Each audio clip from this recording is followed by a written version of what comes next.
be talking about a few budgeting tips. Now, budgeting is a really personal thing. Everyone's circumstances are different, so there's no one sure way of budgeting. Something that works for somebody else might not work for you, and vice versa. So we're going to run through a few tips that may work for you. So remember, budgeting shouldn't be completely restrictive. It's just what works for you. The most important thing with budgeting is to be honest and realistic. So it's hard sometimes knowing where to begin with budgeting, but writing everything down will make it tangible.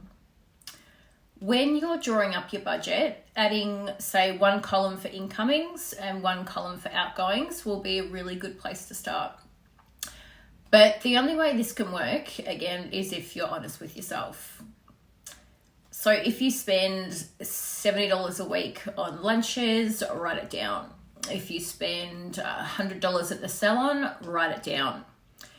The key is to be non-judgmental. It is what it is. Don't judge yourself. Everyone needs to start somewhere. So once you know exactly what comes in and what goes out, you'll know what you can save on. And that'll leave more money for your savings or your other expenditures. So once this is organized, you can start your budgeting. You can even budget for your savings. So if saving money is your main priority, start your budget with your savings goal in mind. So for example, you're wanting to save $10,000 in a year.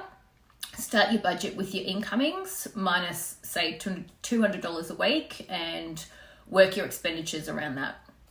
So starting your budgeting with your goal in mind helps you understand how you need to budget. So if you know that you have an event coming up, plan ahead. So learning how to plan is a key budgeting tip.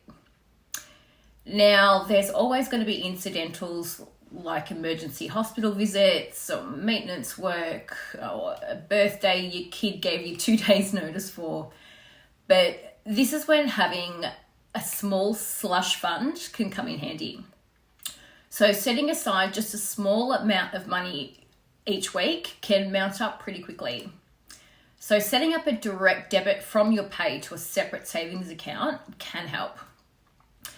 If the money is taken directly out of your account, after a time you won't even notice it.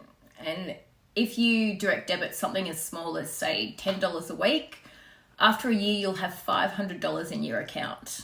And $50 a week will give you $2,500 over the year.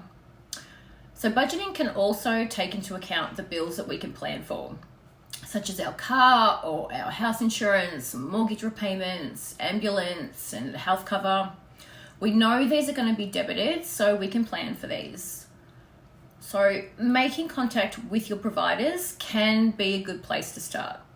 So for example, setting up a payment plan to take your rates or water or gas bill weekly or fortnightly can be a lot easier on the hip pocket than seeing that really large bill at the end of the quarter or end of the month. So companies can pro-rata your payment to a smaller, easier to manage weekly or fortnightly debit. Adding in things that you want into your budget can help as well. So we all need clothing and a social life and pampering. And if you include this in your budget won't feel as restrictive. So if you enjoyed this video, please like and share and subscribe. Thanks for watching. See you next time.